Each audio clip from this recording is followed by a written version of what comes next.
Alhamdulillah, kita bersyukur kepada Allah Azza wa Jal karena sampai detik ini kita semua masih bergelimang nikmat kebaikan dari Allah Subhanahu wa taala. Bahkan nikmat Allah Azza wa Jal yang paling besar yang Allah berikan kepada kita adalah Allah Subhanahu wa taala menggunakan kita untuk beribadah kepadanya. Maka berbahagialah Bapak Ibu semua apabila Allah Subhanahu wa taala menggunakan Bapak Ibu untuk beribadah kepadanya. Karena seperti yang dikatakan oleh Nabi sallallahu alaihi wasallam bahwa Allah apabila mencintai seorang hamba, maka ia akan menggunakan hamba tersebut di jalannya, yaitu beribadah kepadanya. Maka kita mensyukuri nikmat yang agung ini, nikmat yang besar ini. Dan semoga Allah Azza wa Jalla senantiasa meneguhkan hati kita untuk selalu beribadah kepadanya sampai akhir hayat kita. Bapak Ibu hadirin hadirat yang semoga senantiasa dirahmati oleh Allah, pagi ini insyaallah ta'ala kita akan melanjutkan pelajaran kita dalam Kitabul Fadail, kitab yang berisi tentang hadis-hadis mengenai keutamaan amalan. Pada pertemuan sebelumnya kita telah menjelaskan tentang keutamaan salat secara umum, yaitu salat 5 waktu sehari semalam. Kemudian setelah itu kita juga telah menjelaskan tentang keutamaan salat subuh dan salat apa? Asar. Salat subuh dan salat asar. Nah, sekarang kita akan masuk kepada bab yang baru di mana penulis rahimahullahu taala Al-Imam Nawawi mengatakan bab fadlil masyi ilal masajid. Bab fadlil masyi ilal masajid. Bab keutamaan berjalan menuju masjid. Bab keutamaan berjalan menuju masjid. Setelah penulis rahimahullahu ta'ala membawakan hadis-hadis yang menjelaskan tentang keutamaan salat, yang sebelumnya hadis-hadis mengenai keutamaan wudu, kemudian salat subuh dan salat asar, penulis rahimahullahu ta'ala membawakan hadis-hadis mengenai keutamaan berjalan menuju masjid. Karena kita diperintahkan oleh Allah Azza wa Jalla untuk mengerjakan salat berjamaah di masjid bersama kaum muslimin. Dan ternyata berjalan ke masjid memiliki keutamaan yang seandainya orang-orang mengetahui keutamaan berjalan menuju masjid ini untuk mengerjakan salat, maka dia akan memperbanyak langkahnya menuju masjid. Dia akan mencintai salat ke masjid. Karena di samping dia mendapatkan pahala yang besar dari mengerjakan salat, di samping dia mendapatkan pahala yang besar dari mengambil air wudu, jalannya menuju masjid juga dihitung kebaikan. Ada keutamaannya, ada pahala yang besar dari Allah Subhanahu wa taala. Maka ini yang akan kita bahas pada pagi kali ini. Semoga Allah Azza wa Jalla mengajarkan kepada kita hal-hal yang bermanfaat dan memberikan taufik kepada kita untuk mengamalkan, melakukan apa-apa yang telah kita pelajari. Hadis yang pertama yang dibawakan oleh penulis di dalam bab ini, keutamaan berjalan menuju masjid, adalah hadis Abu Hurairah yang diriwayatkan oleh Imam Al-Bukhari dan Muslim, hadis yang sahih, di mana Nabi sallallahu alaihi wasallam bersabda, "Man ghada ila al-masjid aw raha." Kata Nabi sallallahu alaihi wasallam, barang siapa yang berjalan di pagi hari menuju masjid. Barang siapa yang berjalan di pagi hari menuju masjid. Kita alhamdulillah pagi ini telah melangkahkan kaki kita menuju masjid. Auraha, atau berjalan di petang hari menuju masjid. Ya, petang hari menuju masjid. Apa yang didapatkan oleh orang yang berjalan di pagi hari maupun petang hari menuju masjid? Kata Nabi SAW, a'addallahu lahu fil jannati nuzula. Allah akan mempersiapkan untuknya di sorga nuzul. Allah akan mempersiapkan untuknya di sorga nuzul. Allahu Akbar. Apa itu nuzul? Nuzul itu kata para ulama, hidangan yang disiapkan oleh tuan rumah untuk tamu-tamu yang datang ke rumahnya. Hidangan yang disiapkan oleh tuan rumah untuk tamu-tamunya yang datang ke rumahnya. Nah, orang-orang yang datang ke masjid di pagi hari, di petang hari, Allah siapkan sebuah hidangan, jamuan untuk orang tersebut. Di mana? Tidak di dunia, tapi di sorga. Berarti berjalan menuju masjid adalah perjalanan menuju apa? Sorga. Perjalanan menuju sorga. Dan cita-cita setiap mukmin mukminah adalah surga Allah Azza wa Jalla. Impian setiap mukmin mukminah adalah surga Allah Azza wa Jalla. Maka orang-orang yang tahu bahwasanya hakikat perjalanannya menuju masjid adalah perjalanan menuju surga, maka akankah dia bermalas-malasan melangkahkan kakinya ke masjid? Akankah dia ogah-ogahan, merasa berat, ya, berjalan menuju masjid? Tentunya tidak. Dan hidangan jamuan yang Allah siapkan itu, Bapak Ibu hadirin hadirat yang dimuliakan oleh Allah, bukan untuk semua kedatangan kita satu kali hidangan, tidak. Tapi Nabi SAW mengatakan, kullama ghada aurah. Setiap kali dia datang ke masjid, ada hidangan. Setiap kali dia datang ke masjid, ada hidangan. Baik di pagi hari ataupun di petang hari. Baik di pagi hari ataupun di petang hari. Allah akan terus siapkan hidangan. Setiap kali dia datang, ada hidangan. Setiap kali dia datang, ada hidangan. Jamuan. Kenapa demikian Bapak Ibu? Karena kita adalah tamu-tamu Allah Azza wa Jalla. Kita adalah tamu Allah. Dan tidakkah Bapak Ibu bahagia dan senang menjadi tamu Allah Azza wa Jalla? Kita menjadi tamu orang yang mulia saja di dunia ini. Presidenkah, menterikah, pejabatkah, dan lain sebagainya, ulamakah, kita bahagia dan senang, merasa bangga menjadi tamunya mereka. Lalu kenapa Bapak Ibu tidak bangga dan berbahagia, bergembira menjadi tamu Rabbul Alamin, pencipta alam semesta? Allah Subhanahu wa ta'ala akan menjamu siapa saja yang datang ke rumahnya. Dan jamuan Allah Subhanahu wa ta'ala adalah jamuan yang istimewa. Jamuan yang istimewa, yaitu jamuan di surga. Dan Allah Subhanahu wa ta'ala melakukan itu Bapak Ibu adalah bentuk dia memuliakan orang-orang yang datang ke rumahnya. Kalau di kehidupan dunia, di antara hal yang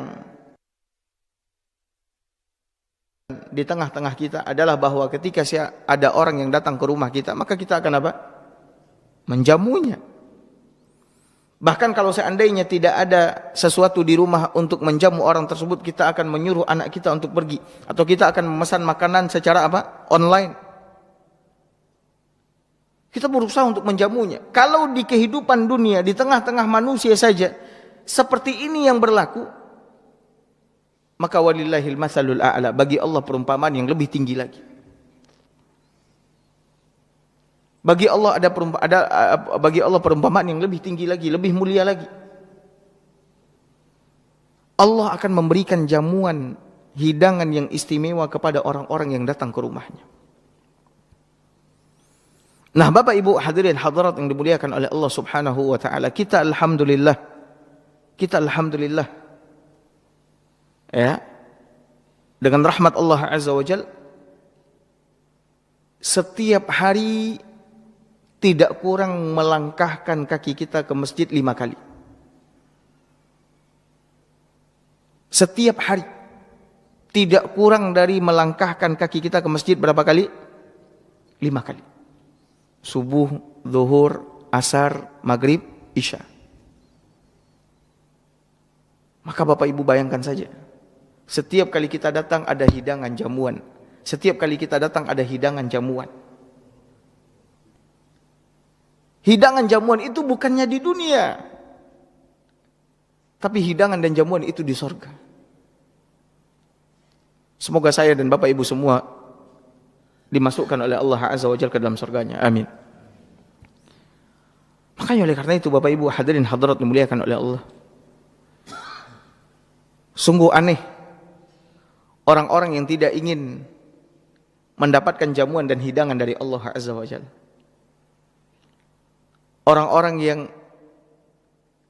Allah bukakan di hadapannya pintu-pintu menuju surga, tapi dia tidak mau memasukinya, dia tidak mau mendatanginya. Nah, di antara pintu surga tersebut adalah berjalan menuju masjid. Maka oleh karena itu Bapak Ibu hadirin hadirat dimuliakan oleh Allah, perbanyak langkah menuju masjid. Sering-seringlah berjalan menuju masjid. Karena setiap kali kita datang, Allah Subhanahu wa taala akan memuliakan kita. Setiap kali kita datang, Allah Subhanahu wa taala akan menjamu kita. Ini hadis yang pertama.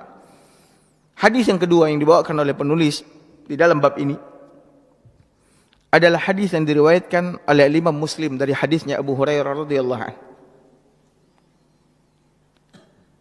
di mana Nabi sallallahu alaihi wasallam bersabda, kata Nabi sallallahu alaihi wasallam, "Man tatahhara fi baitihi," barang siapa yang bersuci di rumahnya. Bersuci di rumahnya yakni berwudu. Ya, barang siapa yang bersuci di rumahnya atau berwudu di rumahnya. Thumma madha ila baitin min buyutillah. Kemudian setelah dia berwudu di rumahnya dengan sempurna, dia berjalan menuju rumah Allah Subhanahu wa taala, dan rumah Allah Azza wa Jalla adalah apa? Masjid. Bapak Ibu, bahagian bumi yang paling dicintai oleh Allah dari yang luas ini adalah masjid. Bahagian bumi yang paling Allah cintai di permukaan bumi ini adalah apa? Masjid. Sebagaimana Nabi SAW mengatakan dalam hadis yang sahih diriwayatkan oleh Imam Muslim, "Ahabbu biqa'il ardi ilallahil masajid." Bahagian bumi yang paling dicintai oleh Allah Subhanahu wa taala adalah masjid. Ya. Sementara bahagian bumi yang paling dibenci oleh Allah Azza wa Jalla adalah pasar. Kenapa masjid dicintai oleh Allah? Kenapa pasar dibenci oleh Allah? Karena di masjid orang-orang beribadah, orang-orang bermunajat kepada Allah Azza wa Jalla, orang-orang merendahkan dirinya di hadapan Allah, orang-orang berzikir, berdoa, orang-orang belajar ilmu agama. Kenapa pasar dibenci oleh Allah Azza wa Jalla? Karena di dalamnya ada transaksi yang dibenci oleh Allah. Di dalamnya ada sumpah palsu untuk melariskan dagangan. Di dalamnya ada maksiat dan dosa lainnya. Makanya dibenci oleh Allah Subhanahu wa taala. Nah, kalau seandainya masjid adalah tempat yang paling dicintai oleh Allah Subhanahu wa taala, berarti orang yang sering ke masjid adalah orang-orang yang dicintai oleh Allah. Orang-orang yang dicintai oleh Allah. Nah, di antara petunjuk Nabi sallallahu alaihi wasallam kepada kita yang akan datang ke masjid, yang berjalan ke masjid, Nabi mengatakan barang siapa yang berwudu di rumahnya, kemudian dia berjalan menuju masjid. Salah satu di antara rumah-rumah Allah Azza wa Jalla. Untuk apa dia ke masjid? Kata Nabi SAW, liyaqdiya faridatan min faraidillah. Dia datang ke masjid untuk menunaikan perintah Allah Subhanahu wa taala yang Allah wajibkan, yaitu apa? Salat. Ya. Dia berjalan menuju masjid, rumah Allah, untuk menunaikan perintah Allah, yaitu mengerjakan salat berjamaah. Nah, orang yang berwudu di rumah, kemudian dia berjalan menuju masjid untuk menunaikan salat, apa yang dia dapat? Kata Nabi SAW, kanat khutuwatuh ihdahuma tahuttu khati'ah wal ukhra tarfa'u darajah. Kata Nabi SAW, maka langkah-langkahnya, langkah kakinya, kata Nabi SAW, itu yang satunya akan menggugurkan dosa dan kesalahannya, dan yang satunya lagi akan meninggikan kedudukannya, derajatnya di sisi Allah Subhanahu wa taala. Hadis ini diriwayatkan oleh Imam Muslim. Hadis ini diriwayatkan oleh Imam Muslim. Bapak Ibu hadirin hadirat yang dimuliakan oleh Allah Subhanahu wa taala, di dalam hadis ini Nabi sallallahu alaihi wasallam menjelaskan kepada kita keutamaan berjalan menuju masjid sekaligus adab ketika berjalan menuju masjid. Di mana siapa saja yang ingin datang ke masjid untuk melaksanakan salat berjamaah, Nabi memerintahkannya untuk berwudu dari mana? Dari rumah. Apabila Bapak Ibu ingin mendapatkan keutamaan yang disebutkan oleh Nabi SAW tadi, disyaratkan Bapak Ibu untuk berwudu di rumah. Ini yang pertama. Karena Nabi SAW mengatakan, man tatahhara fi baitih. Siapa yang bersuci berwudu di rumahnya. Kemudian syarat yang kedua, agar kita mendapatkan keutamaan berjalan menuju masjid, kita tidaklah keluar dari rumah kita menuju masjid kecuali untuk mendirikan apa? Salat. Ya, kecuali untuk mendirikan apa? Salat. Kita melangkah ke masjid, berjalan ke masjid untuk salat. Maka apabila kita telah berwudu di rumah, kemudian kita telah memasang niat di dalam hati kita bahwasanya kita ke masjid ini untuk mendirikan salat, maka setiap langkah kita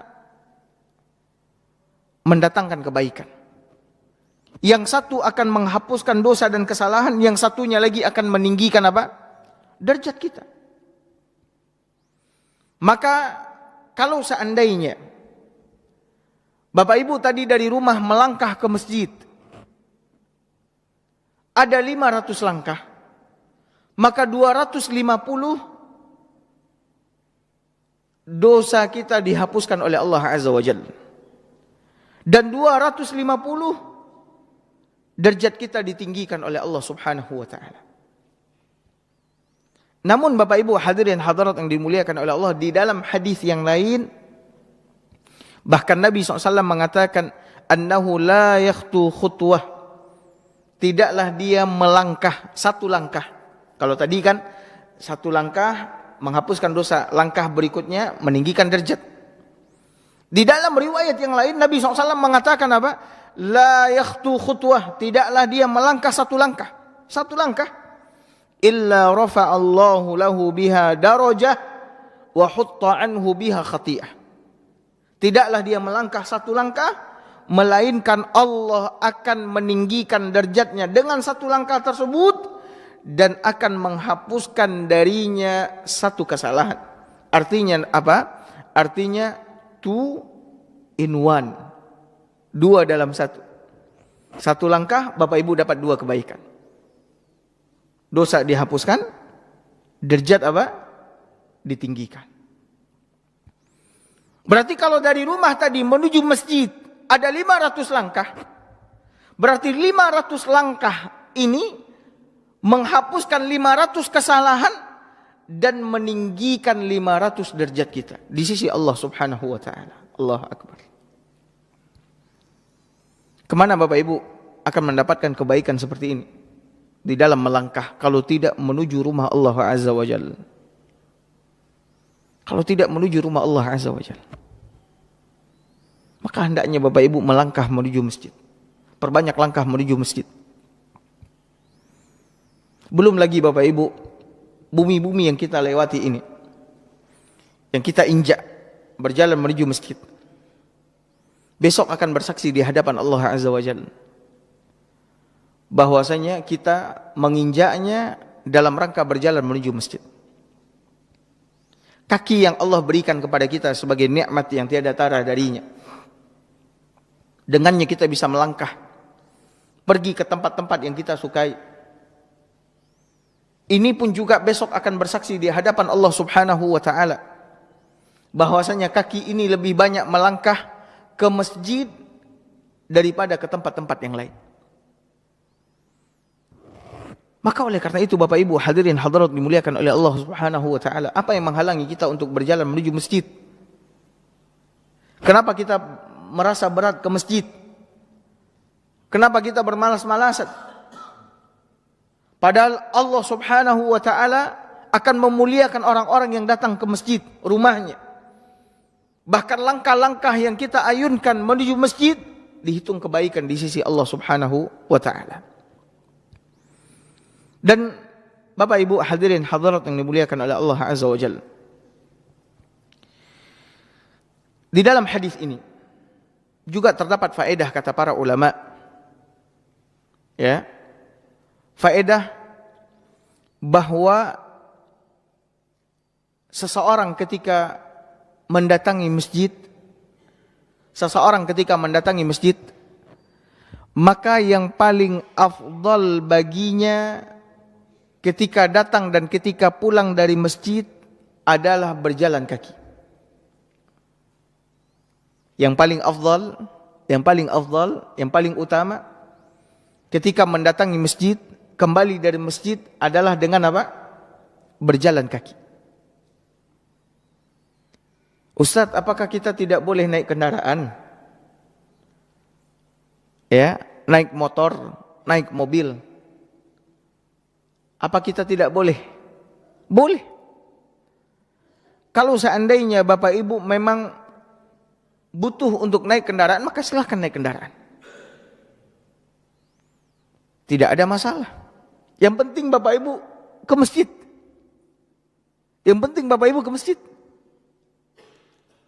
Ya. Namun kalau seandainya ada yang bertanya, ke masjid manakah yang lebih afdal? Berjalan kakikah atau menaiki kendaraan? Maka jawabannya adalah apa? Berjalan kaki. Berjalan kaki. Karena Nabi SAW mengatakan di dalam hadis yang tadi kita bacakan, ya, tidaklah dia melangkah satu langkah, atau adalah langkah-langkahnya itu, ya, salah satunya menghapuskan kesalahannya, yang lainnya akan meninggikan derajatnya. Hadis yang tadi, yang lain, tidaklah dia melangkah satu langkah, melainkan Allah tinggikan derajatnya, sekaligus Allah hapuskan satu kesalahannya. Di sini Nabi SAW menyebutkan apa? Langkah, dan langkah itu hanya akan terjadi ketika kita berjalan kaki. Makanya oleh karena itu Bapak Ibu hadirin hadirat yang dimuliakan oleh Allah Azza wa Jalla, sahabat-sahabat Nabi sallallahu alaihi wasallam, mereka suka berjalan menuju masjid. Berjalan menuju apa? Masjid. Meskipun rumah mereka jauh, mereka tetap berjalan kaki menuju apa? Masjid. Disebutkan di dalam hadis yang diriwayatkan oleh Imam Muslim, ini adalah hadis yang juga menjelaskan tentang keutamaan berjalan menuju masjid. Hadis yang diriwayatkan oleh Imam Muslim dari hadisnya Ubay bin Ka'ab radhiyallahu anhu. Ya. Di mana Ubay bin Ka'ab radhiyallahu anhu mengatakan, "Kana rajulun minal ansari la a'lamu ahadan ab'ada minal masjid minhu." Kata Ubay bin Ka'ab, ada seorang laki-laki dari kalangan Ansar, di mana aku tidak mengetahui orang yang rumahnya lebih jauh daripada masjid selain daripada dia. Dari semua sahabat-sahabat, kata Ubay bin Ka'ab, yang paling jauh rumahnya yang aku ketahui adalah dia. Namun kata Ubay, wa kanat la tukhti'uhu shalah.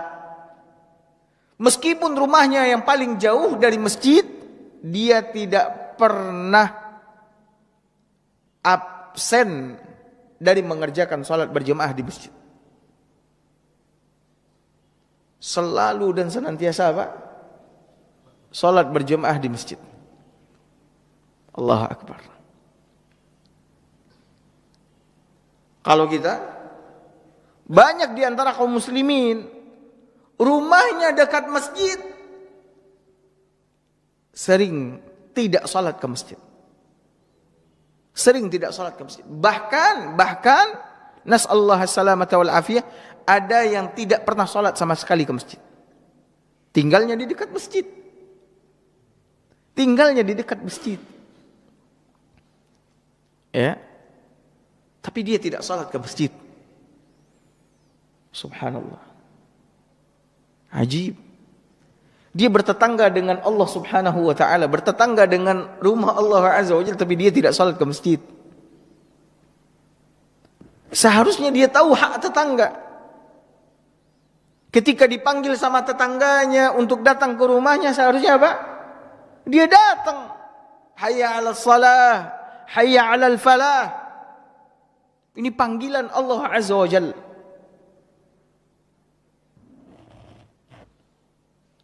Adapun sahabat Nabi ini, kata Ubay bin Ka'ab, dia adalah orang yang tinggalnya jauh dari masjid, tapi tidak pernah absen, tidak pernah ketinggalan salat berjemaah di mana? Di masjid. Faqilalah. Maka dikatakan kepada lelaki ini, artinya sahabat-sahabat yang lain mendatanginya karena rumahnya jauh.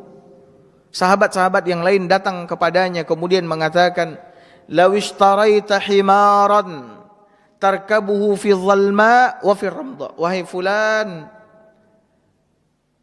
Wahai fulan, seandainya kau membeli seekor keledai. Seekor keledai. Ya. Keledai adalah tunggangan yang digunakan oleh orang-orang dahulunya. Dan itu tunggangan yang paling murah. Yang paling murah. Ibaratnya motor lah ya. Motor.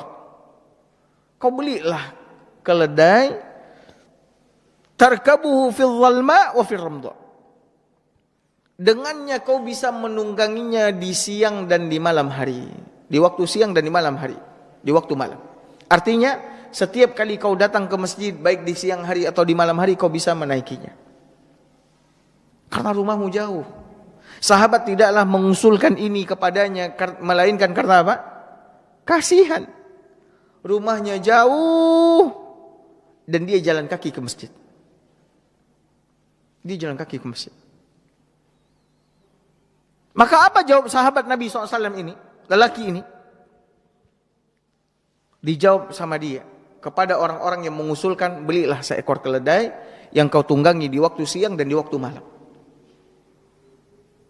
Kata sahabat ini, "Ma yasurruni anna manzili ila jambil masjid." Kata sahabat ini, sungguh aku tidak bahagia dan tidak senang kalau seandainya rumahku berada di sebelah masjid. Aku tidak senang dan bahagia kalau seandainya rumahku berada di mana? Sebelah masjid. Taib. Apakah dia benci tinggal dekat dengan masjid? Apakah dia tidak suka tinggal dekat dengan masjid?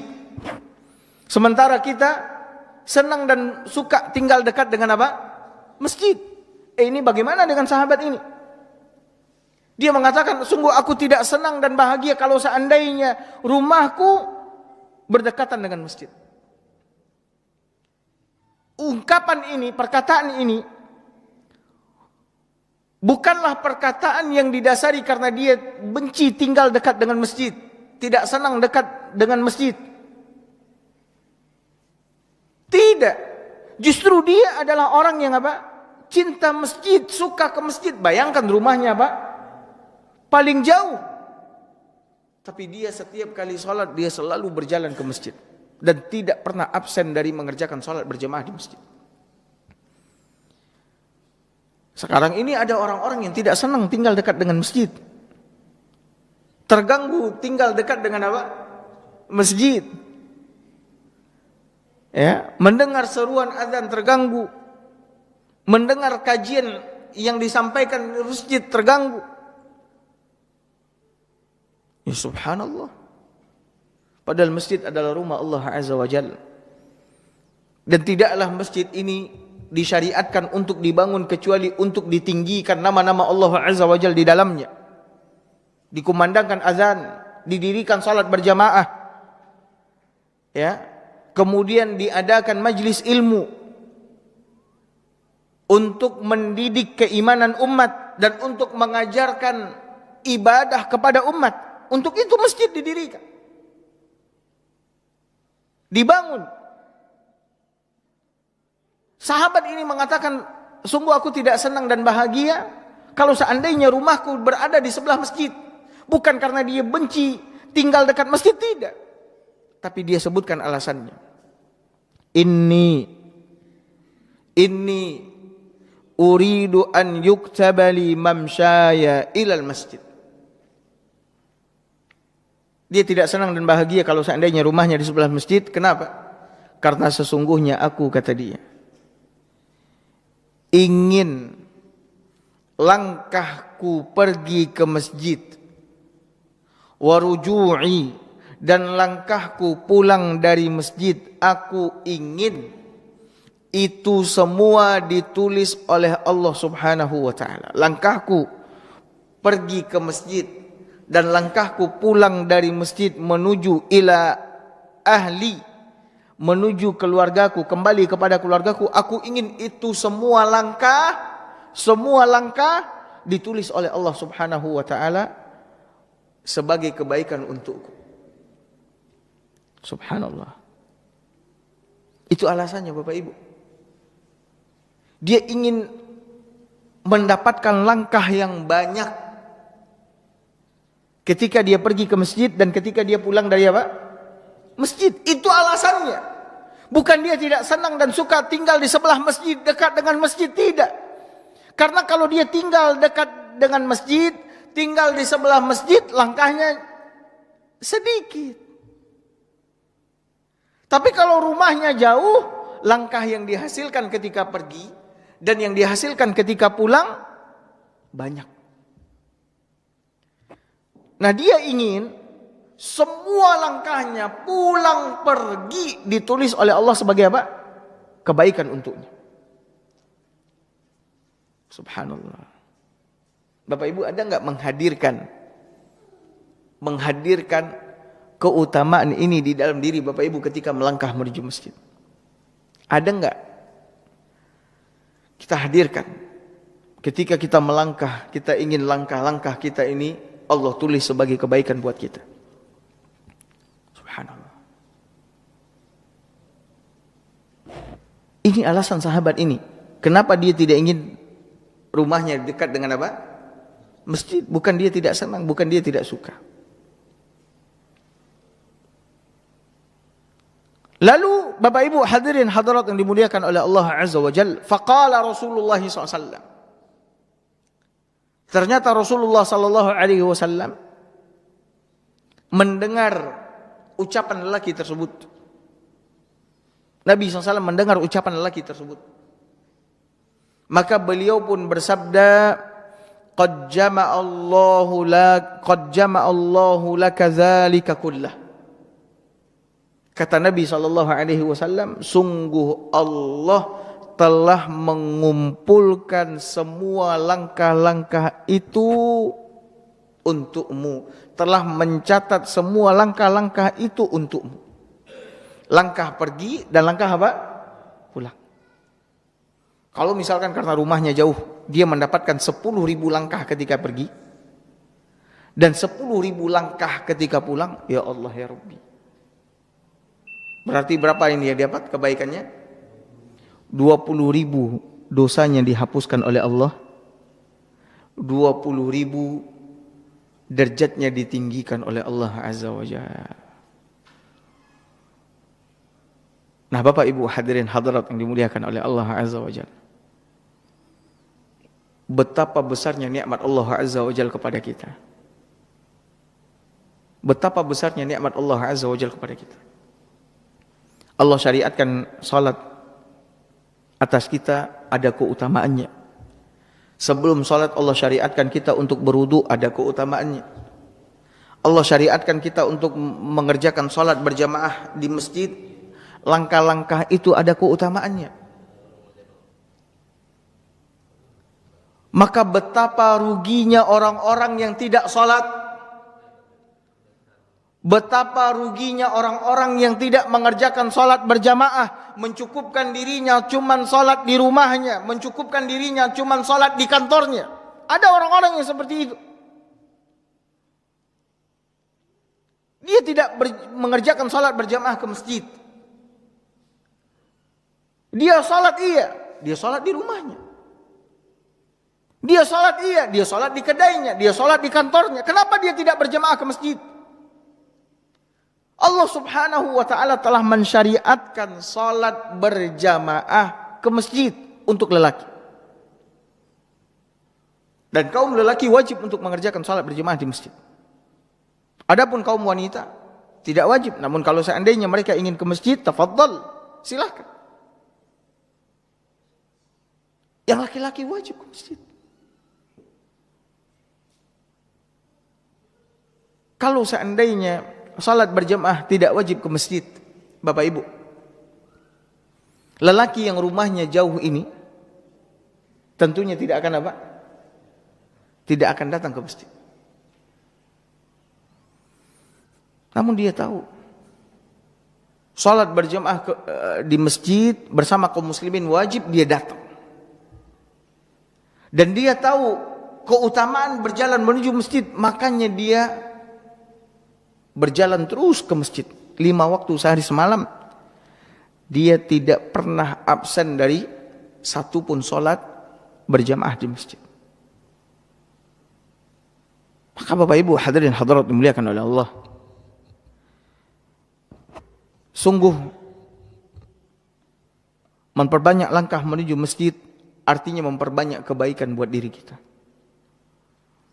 Memperbanyak langkah menuju masjid artinya memperbanyak penghapusan dosa-dosa dari diri kita.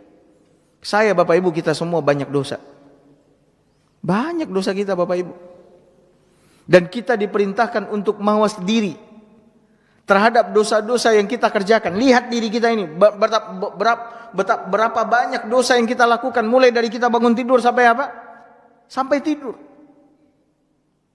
Dan kita butuh kepada amalan-amalan yang dapat menghapuskan apa? Dosa-dosa ini. Supaya kita mati meninggalkan dunia ini menghadap Allah Azza wa Jalla dengan dosa yang sedikit. Bahkan kita berharap ketika kita menghadap Allah diri kita bersih dari apa? Dari dosa. Dan karena kita banyak dosa, Allah syariatkan amalan-amalan yang dapat menghapuskan dosa-dosa itu. Allah tahu kita ini banyak dosa, Bapak Ibu, banyak dosa kita. Lisan kita, mata kita, kuping kita, telinga kita, tangan kita, kaki kita, banyak dosanya. Hati kita, belum lagi hati, dosa hati. Banyak dosa kita. Baik yang kita sengaja ataupun yang tidak kita sengaja, banyak Bapak Ibu sekalian. Kalau misalkan Bapak Ibu, sehari kita berbuat dosa satu aja kita berbuat dosa, sehari satu. Tapi mustahil orang yang berbuat dosa sehari satu, nggak ada. Ada dosa orang banyak dalam sehari. Kalau usia kita 60 tahun, berarti kita ketika kita mati, kita membawa dosa 20 ribuan sekian dosa, 21.500 dosa. Kalau dosa kita sehari satu. Kalau seharinya 10, berarti kita bawa dosa berapa? 215.000 dosa. Itu kalau dosa kita berapa? 10. Kalau dosa kita 100, berarti kita bawa dosa menghadap Allah Azza wa Jalla 2.150.000. Bayangin kalau kita bawa dosa segitu. Subhanallah. Nah, kalau kita ini tahu diri kita banyak dosa, maka perbanyaklah langkah menuju masjid.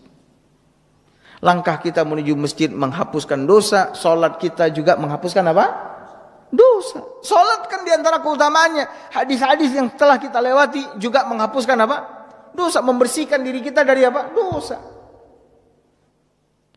Makanya disyariatkannya salat, Allah wajibkan salat atas kita, ini adalah bentuk kasih sayang Allah kepada kita. Jangan ada di antara kita yang mengatakan, kenapa Allah wajibkan salat? Ada orang-orang yang tidak senang dengan salat, dia bertanya, dia berkata, kenapa Allah wajibkan salat? Kenapa harus 5 kali sehari semalam? Ya Allah ya Rabbi, Allah syariatkan salat, Allah wajibkan salat. Banyak kegunaannya, manfaatnya, faedahnya. Banyak Bapak Ibu. Ya. Maka oleh karena itu Bapak Ibu, perbanyak langkah menuju masjid. Ya, perbanyak langkah menuju masjid. Nah, berdasarkan hadis ini Bapak Ibu, para ulama mengatakan bahwa yang paling afdal ketika berjalan menuju masjid adalah berjalan kaki. Tidak menaiki apa? Kendaraan. Kecuali kalau seandainya ada uzur. Ada uzur ya, kita udah tua, kita sakit. Atau mungkin karena terlalu jauh Ustaz, kalau jalan kaki tidak akan keburu untuk apa? Salat berjamaah, tafadhal naik kendaraan. Nah, kalau naik kendaraan yang dihitung bagaimana Ustaz? Kalau berjalan kaki yang dihitung tadi apa? Langkah. Nih kalau naik kendaraan, naik motor, naik mobil bagaimana? Maka yang dihitung kata Syekh Muhammad bin Shalih Al-Utsaimin rahimahullah adalah putaran apa? Roda. Karena roda itu yang bagian bawah nanti akan berada di atas, yang atas akan kembali ke bawah, Sama seperti kaki, melangkah. Kaki itu ketika dia melangkah, dia nanti akan menginjak bumi, kemudian dia nanti akan berada di atas, kemudian akan kembali lagi kemana? Ke bumi. Ya, cuman kalau langkah kita bisa setel kecil. Kalau roda kita nggak bisa setel kecil.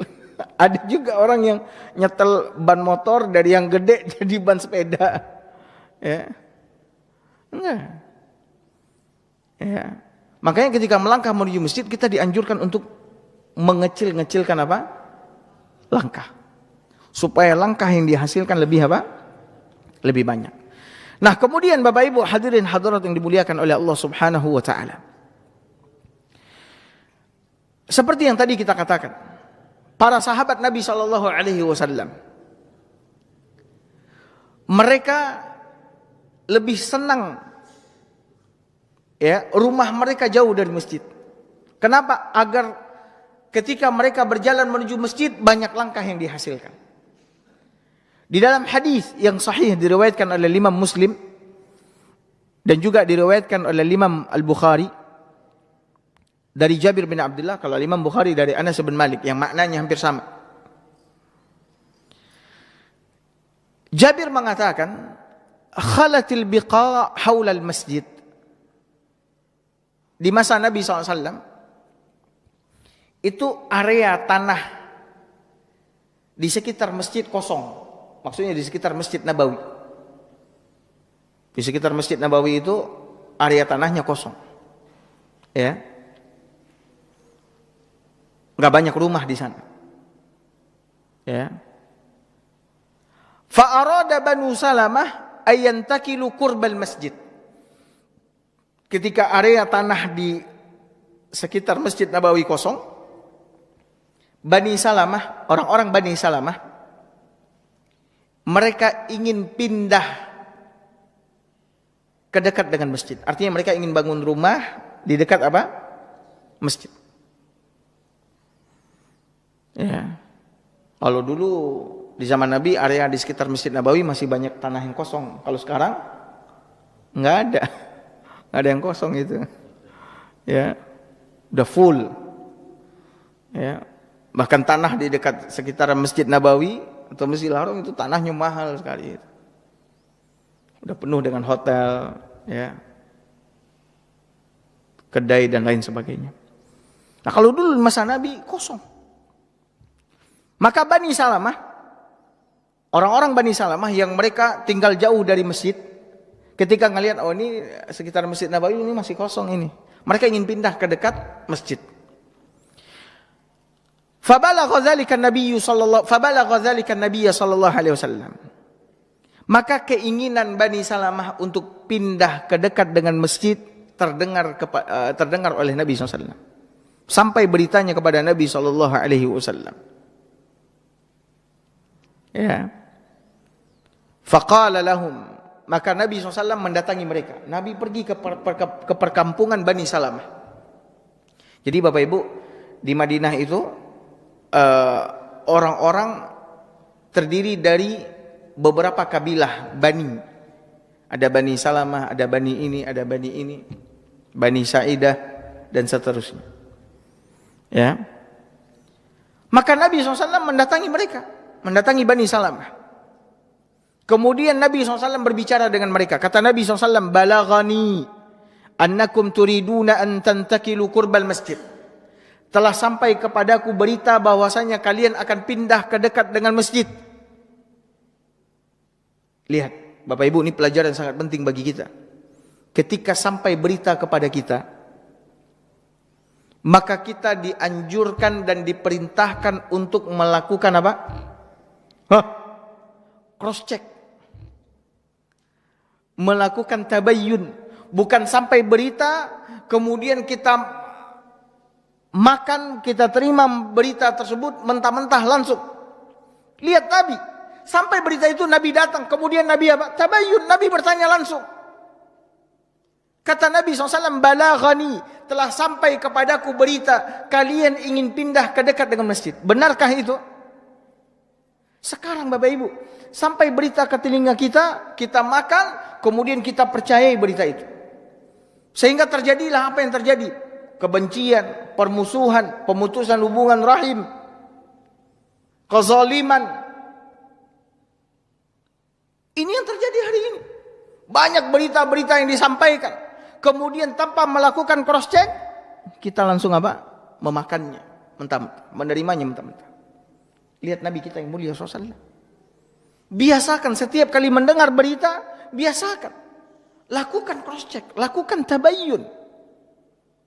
Iya benar. Kalian mengatakan ini, kalian akan pindah ke masjid, dekat dengan masjid.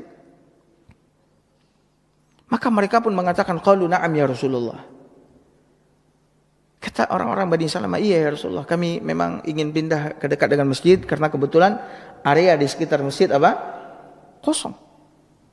Kami mau bangun rumah di sana aja. Qad aradna dzalik. Kami ingin ya Rasulullah, kami ingin pindah ke dekat apa? Masjid.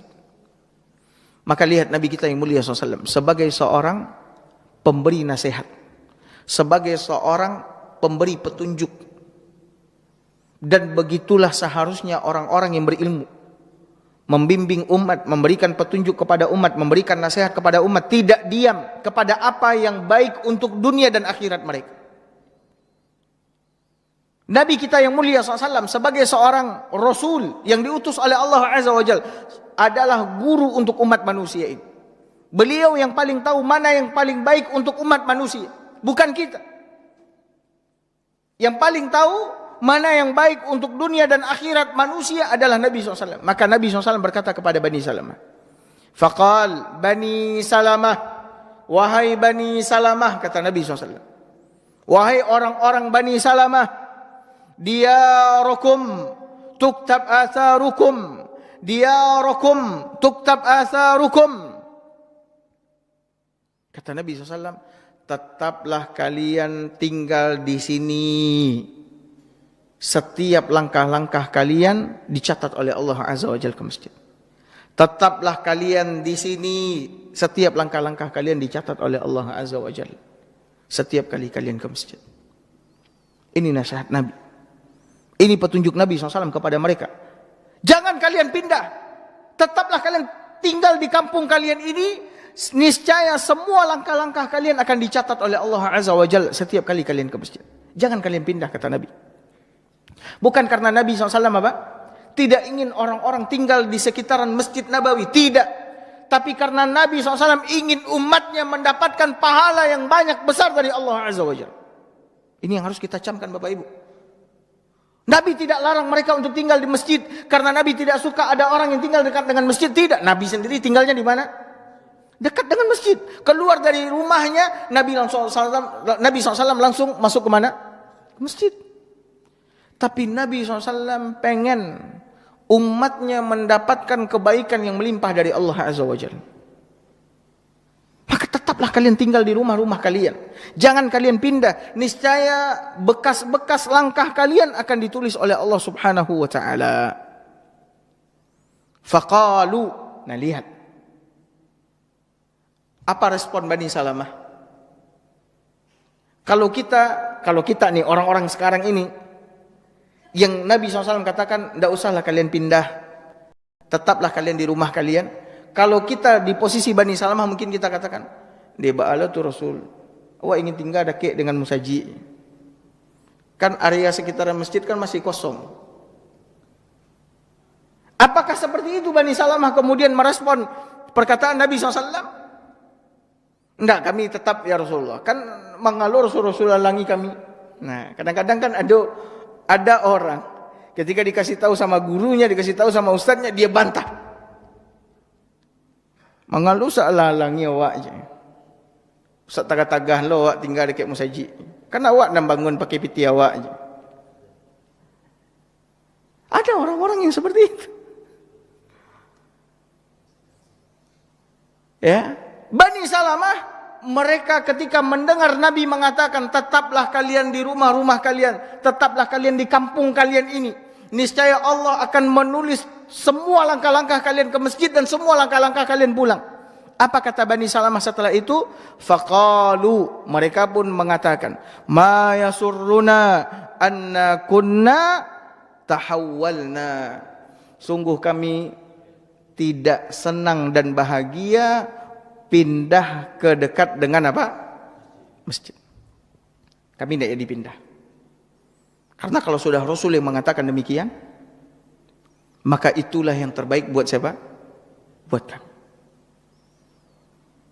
Hadis ini sahih diriwayatkan oleh Imam Muslim dan juga diriwayatkan oleh Imam Al-Bukhari, tapi dari hadisnya Anas bin Malik. Bapak Ibu, ada faedah yang sangat penting dan besar yang bisa kita ambil, dan ini penutup dari kajian kita pagi ini. Yaitu apa? Yaitu bukti kecintaan kepada Nabi sallallahu alaihi wasallam. Bukti kecintaan kepada Nabi sallallahu alaihi wasallam. Setiap mukmin mukminah wajib mencintai Nabi. Bahkan mencintai Nabi harus melebihi kecintaan kita kepada orang tua kita, kepada anak-anak kita, kepada semua yang ada di permukaan bumi. Cinta kepada Rasul mesti di atas segala-galanya. Ya. Nah, kecintaan kepada Rasul itu bukan dengan mengukir bait-bait syair yang indah, memuji, menyanjung Rasul. Tidak, tapi kecintaan kepada Rasul mesti dibuktikan dengan amal perbuatan. Banyak orang yang mengaku cinta Rasul, kemudian mereka buktikan dengan berkumpul-kumpul sekali setahun pada hari Maulid. Yang itu mereka lakukan sekali setahun. Setelah mereka berkumpul-kumpul, kemudian mengenang hari lahir Rasul, habis itu selesai. Namun mereka jauh dari petunjuk Rasul. Jauh dari petunjuk Rasul. Sunnah-sunnah Rasul tidak mereka pelajari, petunjuk-petunjuk Rasul tidak mereka ikuti. Hal-hal yang dilarang oleh Rasul mereka lakukan. Namun mereka tetap mengatakan dengan lisan mereka, kami mencintai Rasul, kami mencintai Rasul. Bapak Ibu, tidak ada orang yang paling mencintai Rasul dari umat ini selain daripada para sahabat. Kalau Bapak Ibu mau tahu bagaimana cinta kepada Rasul yang benar, maka lihatlah bagaimana para sahabat kepada Rasul. Cinta kepada Rasul ada aturannya, ada tuntunannya, tidak serampangan, tidak sembarangan. Sampai-sampai ada orang yang ketika berlebih-lebihan cintanya kepada Rasul, sampai-sampai dia meminta berdoa kepada Rasul. Dan ini adalah kesyirikan. Ini adalah kesyirikan. Orang-orang yang berdoa kepada Rasul, berdoa hanya kepada Allah, tidak boleh kepada Rasul, tidak boleh kepada siapapun. Kalau Bapak Ibu mau mengetahui bagaimana cinta kepada Rasul yang sebenarnya, maka lihat para sahabat bagaimana mereka mencintai Rasul. Sehingga para ulama menyimpulkan dari perbuatan para sahabat di dalam mencintai Rasul ada 4 tanda cinta kepada Rasul. Nanti lain kali insya Allah akan kita bahas. Yang pertama, ya, orang yang benar-benar mencintai Rasul, dia akan lebih memilih hilang semuanya dari dunia ini daripada hilang melihat Rasulullah sallallahu alaihi wasallam, atau daripada berpisah dengan Rasulullah SAW. Lebih baik kalau seandainya dia diberikan pilihan, kau mau milih Muhammad atau kau mau memilih harta bendamu. Padahal dia memiliki harta benda yang sangat banyak. Dia akan mengatakan, aku lebih memilih Rasul, maka silahkan kalian ambil semua harta benda. Dan itu yang ditampilkan oleh para sahabat. Ketika mereka hijrah, mereka berikan semua harta benda mereka kepada orang-orang kafir Quraisy. Karena orang-orang kafir Quraisy tidak mengizinkan orang-orang yang kaya raya yang ada di kota Mekah yang beriman kepada Muhammad untuk hijrah bersama dengan apa? Hartanya. Kalau kau mau menyusul Muhammad, susul. Tapi tinggalkan semua apa? Harta benda. Ini tanda cinta yang pertama. Tanda yang kedua, orang yang mencintai Rasul, dia siap mengorbankan jiwa, raga dan hartanya demi Rasulullah SAW. Bapak Ibu lihat pengorbanan para sahabat. Mereka siap mengorbankan jiwa, raga, bahkan harta mereka untuk Rasulullah SAW. Leher mereka jadikan sebagai pengganti leher Nabi. Dada mereka jadikan sebagai pengganti dada Nabi SAW. Harta, ketika Nabi SAW butuh harta, mereka berikan semua harta benda mereka kepada Rasulullah SAW. Yang ketiga, ya, orang yang mencintai Rasul, dia pasti akan mentaati semua yang diperintahkan oleh Rasul dan pasti menjauhi apa yang dilarang oleh Rasulullah SAW. Karena orang yang mencintai seseorang pasti akan mentaati apa yang diperintahkan dan dilarang oleh orang yang dia cintai. Sekarang dia mengaku cinta kepada Rasul, tapi perintah Rasul dia abaikan, larangan Rasul dia kerjakan. Cinta apakah seperti itu? Kau mengaku cinta kepada Rasul, tapi kau menyelisihi perintah dan larangannya. Kemudian yang keempat, orang yang benar-benar mencintai Rasul, mereka akan membela sunnah Rasulullah sallallahu alaihi wasallam. Mereka akan menghidupkan sunnah Nabi SAW. Mereka akan menyebarkan sunnah Nabi sallallahu alaihi wasallam. Itulah bentuk kecintaan yang sebenarnya kepada siapa? Kepada Rasulullah SAW. Nah, lihat Bani Salamah. Ketika Nabi SAW memberitahukan kepada mereka, tetaplah kalian di rumah kalian, maka mereka pun mengatakan sam'an wa ta'ah. Kami dengarkan dan kami taati, kami tidak jadi apa? Pindah ya Rasulullah. Semoga Allah Azza wa Jalla mengumpulkan saya dan Bapak Ibu semua dengan Rasulullah SAW nanti di akhirat. Dan semoga Allah Azza wa Jalla berikan taufik kepada kita semua untuk mengikuti sunnah-sunnah Nabi Sallallahu Alaihi Wasallam. Barakallahu fikum. Sallallahu ala nabiyina Muhammad wa ala alihi wa sahbihi wa sallam. Assalamualaikum warahmatullahi wabarakatuh.